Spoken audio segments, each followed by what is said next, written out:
नहीं मानते। इस किस्म की प्रवृत्ति हमारे अंदर ये बढ़ गई। तो मैं सबको साथ लेकर चलना चाहिए।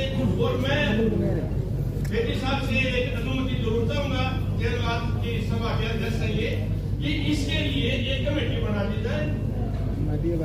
उस कमेटी में ऐसे 10, 15, 20 आदमी स्टेट लेवल पर हर जिले से अलग अलग कमेटी और जिले से भी लिए जाए। और वो मामले जब भी जरूरत पड़े चीफ मिनिस्टर से दबाव से मांगने से नहीं मिलेगा। आप सीएम साहब के पास अपन सब लोग जाए। ये इतने 20 साल के आसपास हमारा संघर्ष 2005 से 2025-26 तक, ये इस संघर्ष के बावजूद हमारे को कुछ नहीं मिला। एक डीएससी का एक ना दे दिया, इसमें थोड़ी एक भी कोई बात नहीं सही नहीं जुमान के चलो 2424 पोस्टें थी असिस्टेंट प्रोफेसर की, उसमें से मोर देन 70% हमारी खाली रह गई है। हम किस मुकाबले में रह गए हैं कि तो क्या बच्चे पढ़ते नहीं है। जो टॉप इंटेलिजेंट इंग्लिश की 60+60 पोस्टें थी, उसमें से 3 लगे हैं टोटल सीबीएसई के। ऐसा नहीं होना चाहिए।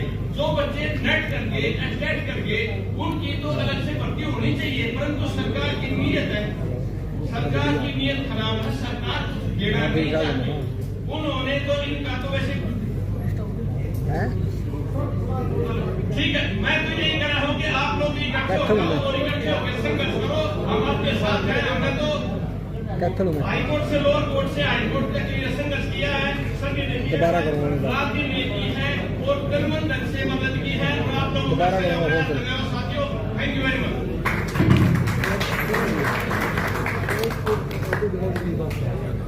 धन्यवाद जी। हमारे कुछ साथियों ने हमें सहयोग दिया है। मास्टर सुखबीर वाल्मीकि जी 1100 रुपए, मास्टर कर्मवीर नोट जी 1100 रुपए, मास्टर उपास वाल्मीकि जी 1100 रुपए, श्री अमृत नोहर वाल्मीकि जी 1100 रुपए, वाल्मीकि भवन करनाल की तरफ से 1100 रुपए, डॉक्टर पवन राणा की तरफ से 5100 रुपए। आप सभी को दिल की गहराइयों से धन्यवाद, बहुत बहुत आभार। अब मैं मंच पर आमंत्रित करता हूँ इंस्पेक्टर अमित वाल्मीकि जी को करनाल से कि मंच पर आए और अपनी बात रखें। इसके साथ साथ हमारे बीच में मातृशक्ति पहुंची है, उनके प्रतिनिधियों को शामिल करके एक लिस्ट बनाई जाए पूरे हरियाणा। मैं सुझाव की बात करूं जो मेरे व्यक्तिगत हो सकते हैं। शिक्षा की अगर बात करें, शिक्षा के अंदर आय सीमा की जो फैसिलिटीज जो रुक जाती हैं, उस आय सीमा को बढ़ाने की आवश्यकता है। तभी हमारे बच्चों को वो फैसिलिटीज मिल पाएंगी। 1,80,000 रुपए में कवर होते ही बहुत सारी जो फैसिलिटीज हैं वो खत्म हो जाती है। रोजगार की अगर हम बात करें तो रोजगार का तो मामला आप लोगों के सामने ही है। एक technical team, legal team DSC की तरफ से, जिसमें पूरे हरियाणा से हमारे साथियों को शामिल किया जाए, जो निकलने वाली भर्तियों पर नजर रखे।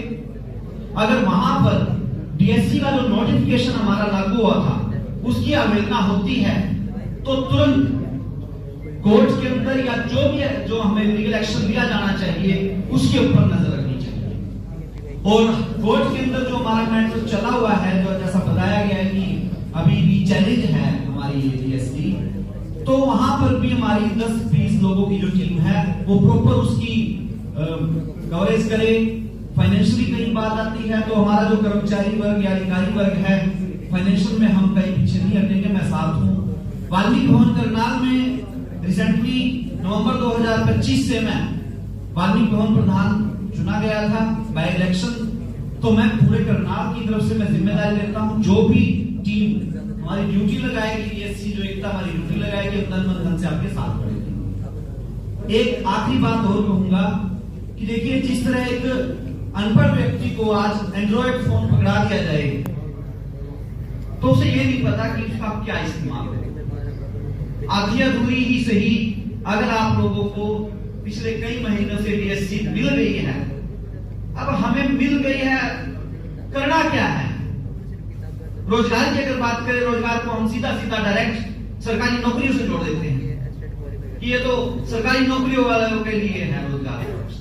नहीं, बहुत सारे जो चेयरमैनी के पद हैं छोटी छोटी इकाइयों में, मैं कोऑपरेटिव डिपार्टमेंट में इंस्पेक्टर हूं, तो मैं आपको छोटी सी बात बताता हूं कि जरूरी नहीं है कि सरकारी नौकरी में जाकर ही आप लोग अपना रोजगार का सृजन कर सकते हैं, रोजगार तलाश सकते हैं। सरकार की बहुत सारी स्कीमें ऐसी हैं जहां पर एससी या बीएससी जो भी, वहां पर तो वर्गीकरण नहीं है, लेकिन अगर आरक्षण डीएससी के रूप में दिया गया है तो वहां पर चेयरमैनियों में भी आरक्षण लागू होना चाहिए। उसके अलावा रोजगार में भी आरक्षण लागू होना चाहिए। कोऑपरेटिव सेक्टर बहुत बड़ा हरियाणा का एक पूरा विंग है। मैं आपको बड़ी हैरानी की बात बताऊंगा, पिछले 18 सालों से मैं एज इंस्पेक्टर काम कर रहा हूँ, 23 ट्रांसफर मिली मेरी, मैंने ये देखा है कि रोजगार में वहां आरक्षण नहीं है। चाहे आपकी शुगर मिल हो, चाहे आपका हैफिड हो, चाहे आपकी लेबर कंस्ट्रक्शन, कुछ भी है, कोऑपरेटिव बैंक्स हैं, यहाँ पर भी हमें ये देखने की जरूरत है कि अगर बीएससी लागू हो तो पूरी तरह से प्रत्येक वर्ग में हो, चाहे वो सरपंची का है, चाहे चेयरमैनी का है, जिला परिषद का है। तो इन्हीं बस बातों के साथ मैं निवेदन करूंगा, जो भी संघर्ष कमेटी है, अगर कहीं भी हमारी कहीं भी जरूरत पड़ती है, आप छोटा सा कार्यकर्ता डीएससी का मानकर हमें शामिल कर सकते हैं। जय हिंद। डीएससी के योद्धाओं को मेरा कोटि कोटि नमन। आज मैं जो इस मंच पर पहुंची हूँ और मुझे अपने डीएससी समाज के इतने बड़े नेताओं से मिलने का सौभाग्य प्राप्त हुआ है, इसके लिए मैं अपने सभी समाज के लोगों का तहे दिल से धन्यवाद करती हूँ। और जिन्होंने ये आज मीटिंग का अरेंजमेंट किया, उनका बहुत बहुत धन्यवाद। मेरी अपने समाज के सभी लोगों से मैं इतनी विनती है कि संगठित रहो, शिक्षित, और ये जो उसका संघर्ष करने का नारा है हमारा, अगर हम इसी पर चलकर आगे बढ़ते हैं तो हमें कोई पीछे नहीं हटाने वाला। बात रही हमारे डीएससी एक्ट की, तो जब हमने डीएससी एक्ट के लिए इस सरकार को बना दिया है, तो ये हमारी सरकार की जिम्मेवारी बनती है या हमारे नेताओं की जिम्मेवारी बनती है कि वो इस एक्ट को लागू करवाएं। जब हमने अपने नुमाइंदे ऊपर भेज दिए हैं डीएससी के माध्यम से, डीएससी की लड़ाई लड़ने के बाद, और आज भी हमें वो लड़ाई लड़ने के लिए जरूरत पड़ रही है कि अभी भी हमें इकट्ठा ही होना पड़ता है। तो क्या फायदा अगर हम ऐसे नेताओं को चुनकर भेजते हैं? क्यों नहीं मैं अपने ही समाज के नेताओं में से किसी को डीएससी का नेता हूँ। हमने इतनी दूर दूर आकर अपने नेताओं के लिए लड़ाई लड़ी है। हमने अगर ये आरक्षण की भीख ले भी ली है तो इसका फायदा कोई और उठाता है, और मेरा समाज वहीं का वहीं बैठा है, जिनको एक झूठा लॉलीपॉप थमा दिया गया है कि आपको डीएससी मिल गया है। क्या फायदा है ऐसे डीएससी लड़ाई लड़ने का बार बार से? आज भी हमें सड़कों में करने की जरूरत पड़ रही है। तो मैं अपने समाज के उन सभी जो नेताओं के पीछे घूम रहे हैं, उन भाई बंधुओं या बड़े बड़े महानुभावों से मेरी हाथ जोड़कर विनती है कि या तो अपना वो ये मैसेज दें कि हमारा डीएससी लागू करवाएं, या फिर अब दोबारा से हम बीजेपी सरकार को वोट नहीं दे रहे हैं। कि हमें अब फिर दोबारा से डीएससी के लिए या कहीं भी धरना पर बैठना पड़े या लड़ाई लड़नी पड़े, अब उठकर हम ये काम नहीं करेंगे। इससे तो ज्यादा हम जो सच्चे वहां लगा रहे हैं, जो टाइम वेस्ट हम वहां बैठकर कर रहे हैं, क्यों ना हम अपने बच्चों की शिक्षा पर लगाएं या उनको उनकी शिक्षा पर ध्यान दें। इसके ज्यादा मैं कुछ नहीं कहूंगी, और समझने वाला मेरा समाज समझ जाएगा। बहुत बहुत धन्यवाद। हमारे जय साहब नवदीप जी ने 1100 रुपए का सहयोग किया, उनका भी धन्यवाद करते हैं। इसी के साथ ही हमारी वक्ताओं के लिस्ट में 5 से 7 हमारे सीनियर साथी रह गए हैं। उसके बाद नीचे लंच का है, उसके बाद लंच होगा, उसके बाद फिर साथी मंथन करेंगे। तो मैं इसी के साथ ही आगे हैं हमारे बीच में मलकीत कल्याण जी हैं, ट्राई सिटी चंडीगढ़ से। जैसा कि जो पेंडिंग चेक का क्राइटेरिया है, इसमें हमारे साथी रहते हैं, उन्होंने कहा मुझे कि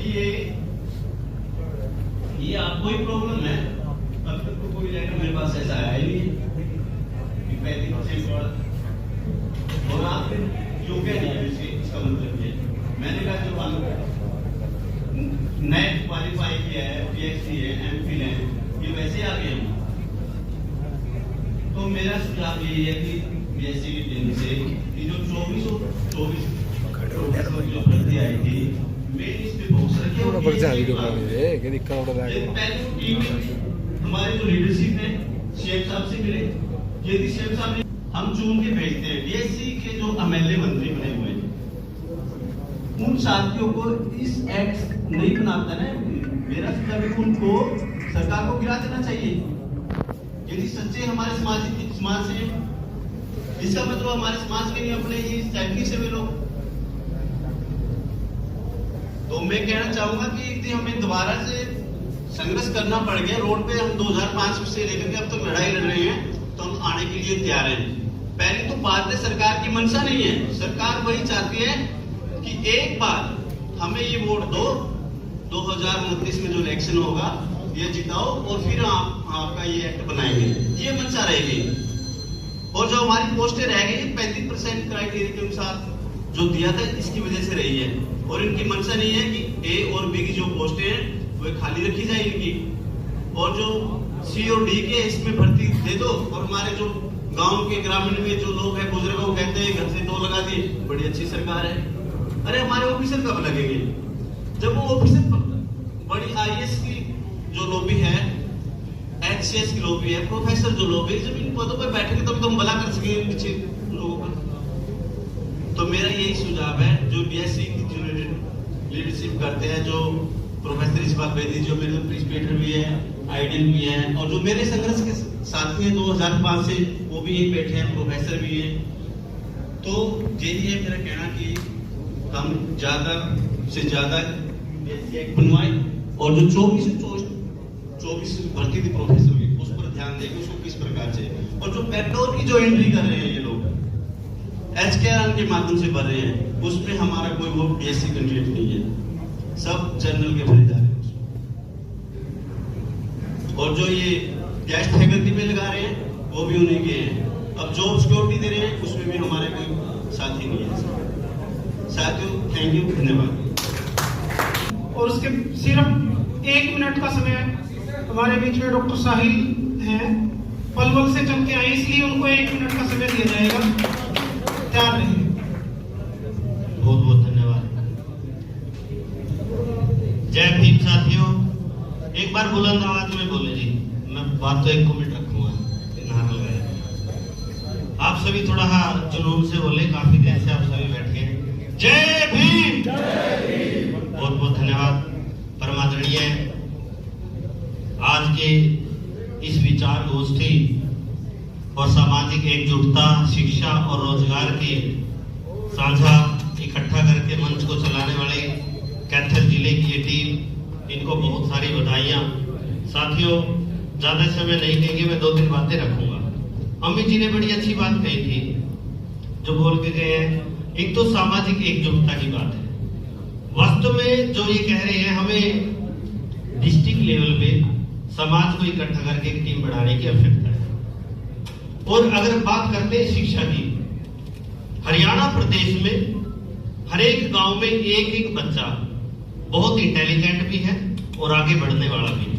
वो गरीब परिवार से हो सकता है, लेकिन मैं ये बात इसलिए कह रहा हूं कि हरियाणा प्रदेश के जितने डीएससी समाज के लोग, टीचर हो चाहे वो गवर्नमेंट एम्प्लॉय हो, एक बच्चे को पकड़ ले, एक बच्चे का फोकस बढ़ा ले, हमें इस बच्चे को इस गांव में इंटेलिजेंट सफल बनाना है, तो आप देखना शिक्षा किस तरह से आगे। बात आती है रोजगार की, हमें ना पॉजिटिव होके जीना पड़ेगा साथियों। पॉजिटिव होने का बात है, देखिए मैं किसी की बात की आलोचना यहाँ नहीं कर रहा, मैं एक बात कहना चाहता हूँ, बात झाड़ू की भी नहीं है और बात कलम की भी नहीं है, बात आपके रोजगार की और परिवार चलाने की है साथी। और वो बात कब आती है? जब आप लोगों को घर में एक रोजगार मिलता। हम ये नहीं कहते कि हमारा BA, MA, +2, 12वीं बच्चा या 10वीं बच्चा झाड़ू पकड़े। हम ये कहते हैं जो बेरोजगार है और जो झाड़ू की गवर्नमेंट नौकरी जो मिलती है, वहां लगकर आज अगर हम अस्तित्व में आए हैं तो उस झाड़ू की वजह से आए। मैं ये नहीं कहता झाड़ू दोबारा पकड़े, लेकिन वास्तव में अस्तित्व में यही है। मेरे पिताजी अनपढ़ नहीं थे, 5वीं पास थे, वो जॉब करते थे और आज उनकी जॉब की वजह से हम पूरा का पूरा परिवार पूरे गांव में सबसे ज्यादा पढ़े लिखे हैं उस झाड़ू की नौकरी। मैं बात पॉजिटिविटी की कर रहा हूं साथियों। वो झाड़ू छोड़ना पड़ेगा जब घर घर में जाके हम झाड़ू मारते हैं, पोछा मारते हैं और वहां रोड रोटी मांगता है वो झाड़ू छोड़ने की जरूरत है साथियों। और रही बात यहाँ इकट्ठा होने की, डीएससी की एक्ट की बात भी कई साथियों ने कही। सामाजिक एकजुटता में एक और विषय बनेगा हमारे लिए। देखिए जो आरक्षण हमें मिला है, डीएससी अभी पूर्ण रूप से कह रहे हैं साथी यहाँ लागू नहीं हुआ है, बस एक अच्छा। तो मैं एक बात कहूंगा कि जो एकजुटता की बात है इसमें, डीएससी की बात है, अभी पूर्ण रूप से लागू नहीं हुआ है साथियों, में बहुत गहनता से जाना पड़ेगा हम सबको इकट्ठा होकर। बस मैं विषय ज्यादा आपका टाइम नहीं लेंगे, आप सबने मुझे सुना, आप सबका बहुत बहुत धन्यवाद। मैं मेरे विषय में एक बात नरसिंह जी बोलना चाहूंगा। अगर हम सामाजिक एकजुटता की बात करते तो नरसिंह जो हमारे साथ हमने एलएलबी इकट्ठी की है और कृष्ण अठवाल जी हैं, मैं एक बार कृष्ण अठवाल जी के पास बैठा था, वो मेरे को एक बात बोले साथियों, पेशे से वकील अपने बहुत है, कैथल जिले में हरियाणा प्रदेश में सबसे ज्यादा वकील है जी वाल्मीकि समाज के, डीएससी समाज के। तो जैसे कि कोई विषय जब हमारे पास आता है, हम ना हमारे लोग आते हैं हमारे पास, जी देखिए ये नोटिस आया, कृष्ण अठवाल जी ने मेरे को बात बताई, वो मेरे से सीनियर है। जब सारा पढ़ लिया ना केस, कहे जी इसका समझा दिया भाई इसमें ये चीज है, फिर वो समाज के लोग पता क्या बोलते हैं, कहे जो कई बात अच्छा सा वकील है बता दो। एक हमारे समाज के वकील के पास जाके ये बात पूछते हैं, बड़ा बहुत गंभीर सोचने का विषय साथियों। प्रैक्टिकली जब आप उन लोग हमारे पास आओगे, हमें प्रैक्टिस होगी। अब उन लोगों को पैसे दे रहे हैं, पर्ची कटवाने उनके पास को नहीं चलते हैं, पांच सामाजिक कार्यक्रम करें, अगर जाएंगे तो वहां कहते हैं हमारे पैसे भाई कुछ पर्ची कटवाने भी समाज के, इसलिए मेरा निवेदन है अगर समाज के व्यक्ति के पास जाते हो प्रैक्टिकली वहीं से सीखे। आप सबने मुझे सुना, आप सबका बहुत बहुत धन्यवाद। जय भीम, जय भारत, जय संविधान। डॉक्टर सुशील जी जो प्राचार्य के पद से अभी सेवानिवृत्त हुए हैं और मेरे समक्ष डीएससी के एक से बढ़कर एक योद्धा मैं देख रहा हूं मेरे सामने। कुछ मेरे साथी, मेरे हॉस्टल के साथी भी हैं, 2006 से लेके अब तक वो लोग संघर्ष कर रहे हैं। उन सभी को मेरा क्रांतिकारी जय भीम। साथियों ये विषय बड़ा गंभीर है। मेरे साथी हैं डॉक्टर मुकेश जी बउआ जी से, उनसे भी मेरी कई बार फोन पर चर्चा चलती है भी अभी तक ये एक्ट हमारा क्यों नहीं बन पाया, जबकि बहुत सारे कैबिनेट में प्रस्ताव पास हुए, उन पे एक्ट बन गया, लेकिन हमारा क्यों नहीं बना। इस पे हमारे समाज के लोग इस पर बैठकर एक चिंतन विषय ये चुनकर इस पे बातचीत करें और एक सरकार के ऊपर इसका एक प्रेशर बने।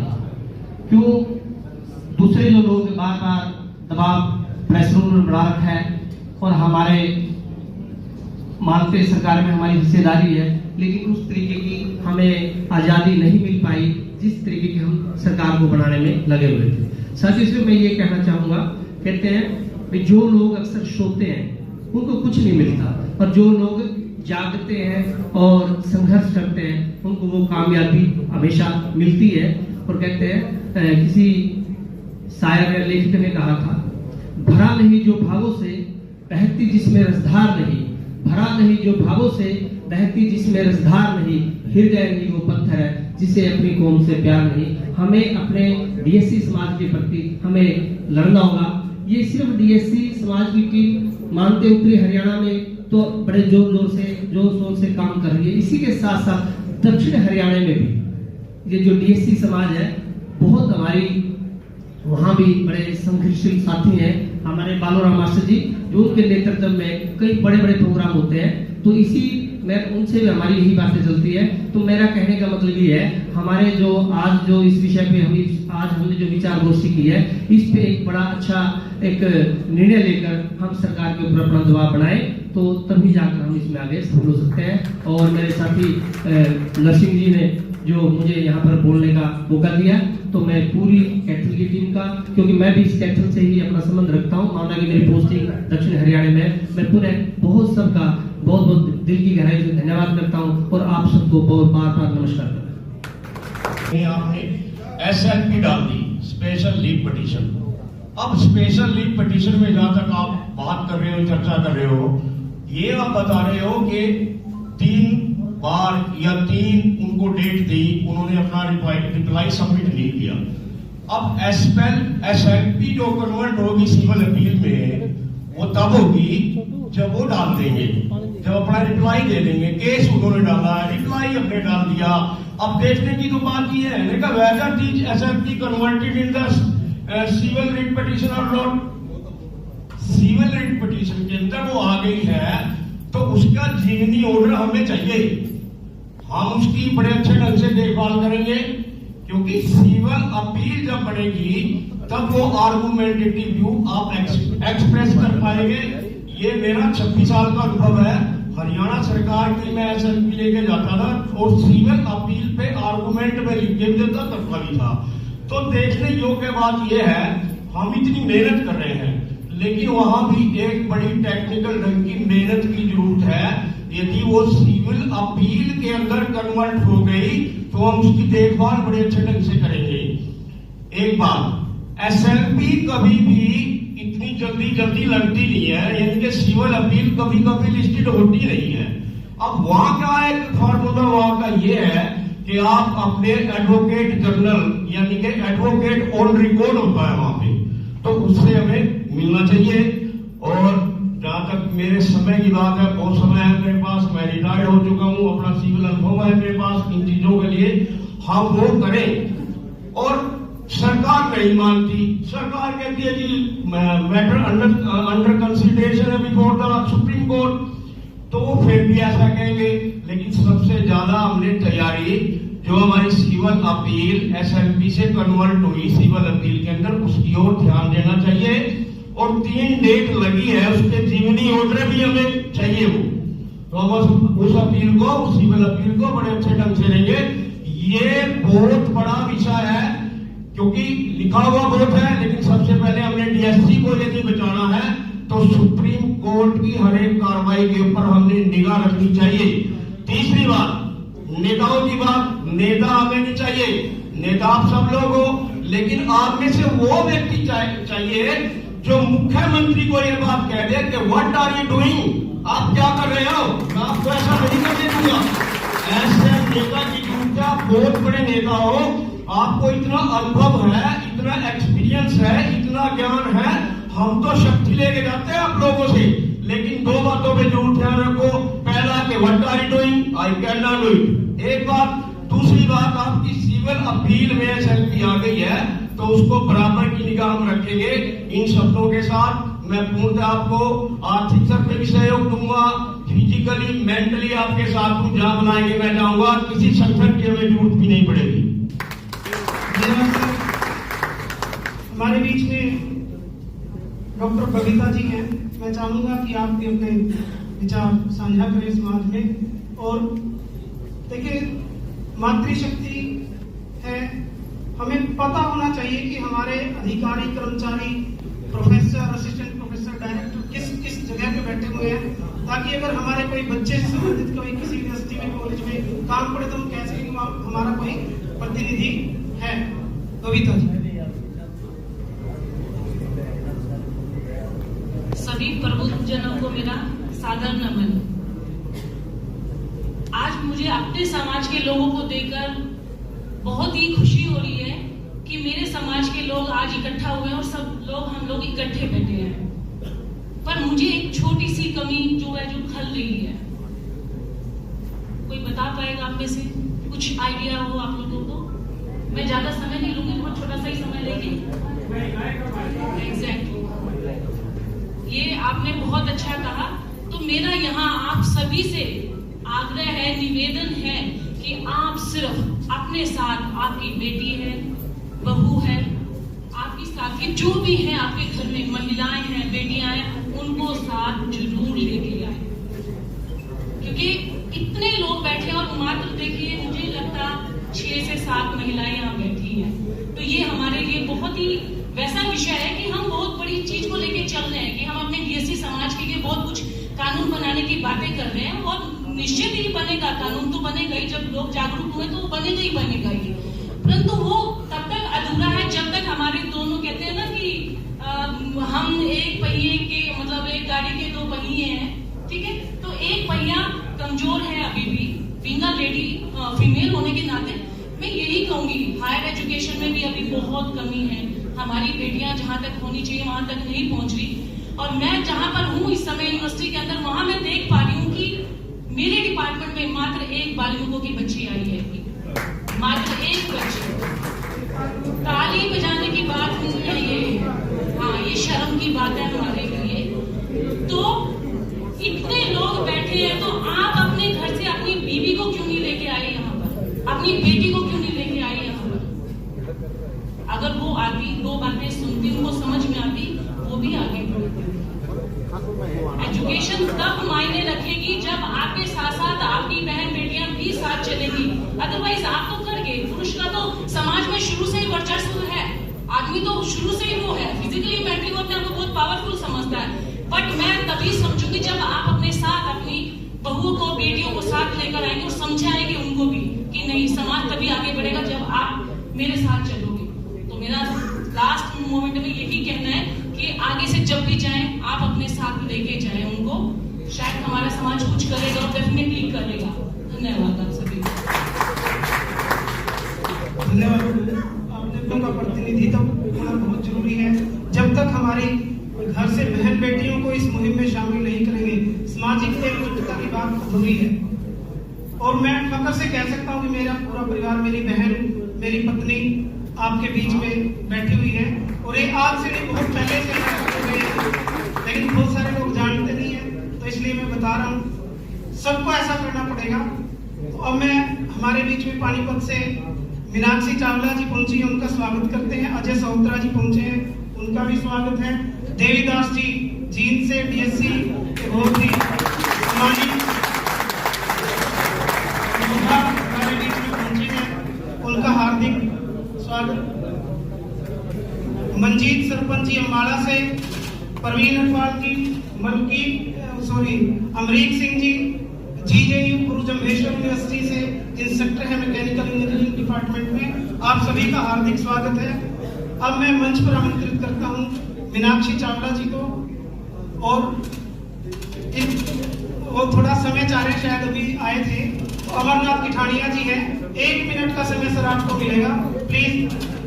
बहुत लंबा समय है तो आपसे उम्मीद रहेगी, आप लोगों से हम अपेक्षा कर भी सकते हैं क्योंकि शिक्षक साथी हैं अमरनाथ जी।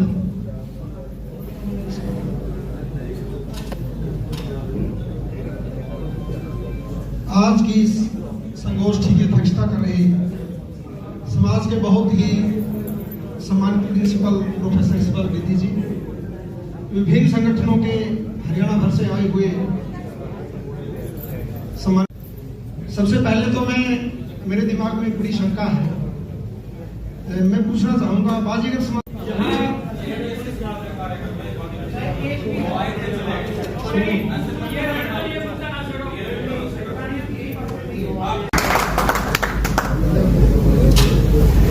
ये बातें बात की हैं, समाज में कब करनी है। जिस भाई ने जो बोलना है ना अंदामन किस मंच पे के बोल रहा है, तो मैं मंच वाला से भी कहना चाहूंगा, भाई से भाइयां थोड़े दूर रखा करो। अगली बात कहना चाहूंगा कि 1-2 भाई के नाम पर ताली बजवाना डीएससी लोगों के साथ अन्याय है।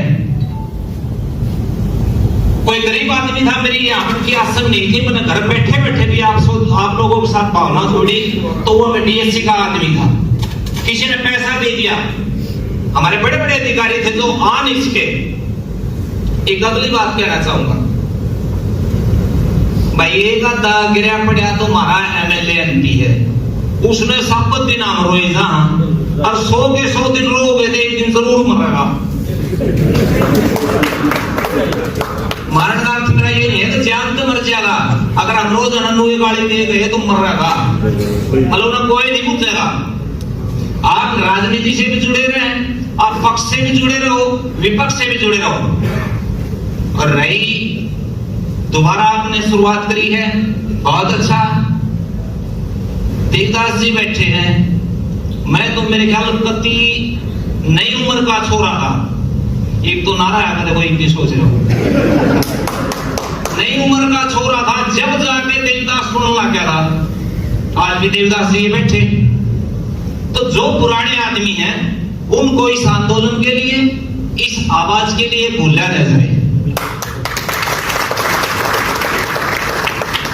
बात तो कहूंगा सारी खरी खरी, दूसरी बात तो एक और कहूंगा, 150 आदमी बैठे हैं, संख्या कम नहीं है। कदे कोई सोचो एक आरएसएस का एक प्रोग्राम था भाई, 2 मिनट फालतू सुन लिए, जिन्हें बोलना था उसकी सुन भी लिया करो। आरएसएस का प्रोग्राम था और आदमी आए थोड़े, और मेरे प्रकार जिसने क्या ना था नू बोलिया भाई आदमी तो थोड़े आए हैं यार, ऐसे साढ़े चालू बहुत हो हैं, कार्यक्रम पूरा हो लिया ना, नू बोला भाई साहब पूरा, नू बोला हाँ, नू बोला आज आदमी थोड़े आए हैं, आज खाना तेरे घर में है, नू बोला इतने आना है, नू बोला भी इतने हो गए, जब रोटी थोड़ी पड़ी है जब इतने हो गए, तो आदमी काफी हैं। परंतु उससे हटके बात कहना चाहूंगा, जब आप लोग 150 आदमियों में थे, 55 आदमियां नूर मंच तो बुला रहे हो, विचार संगोष्ठी तो भाई फिर जय श्री राम है। इसको बोलते हैं भड़ास लगाना, चेहरा दिखाना और बुलाना तारना, भाई यो आया तो दोबारा ना आवे। भाई जिसके डीएससी की फीस है ना, हम बिल्कुल भी ना बुलाओ, हमने फिर भी आवांगे।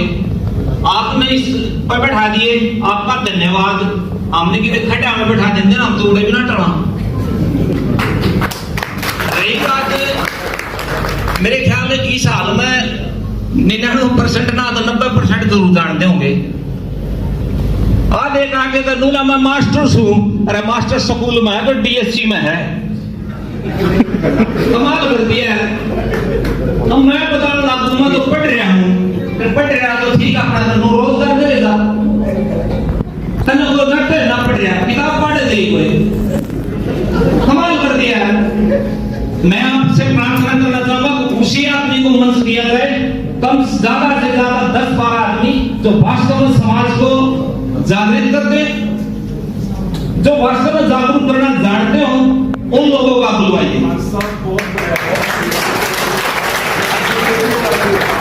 अब सर आपने तो ताड़ी बुझवाने की उसको नहीं आता, क्या बुझवाने में जितना बुझाओगे यार।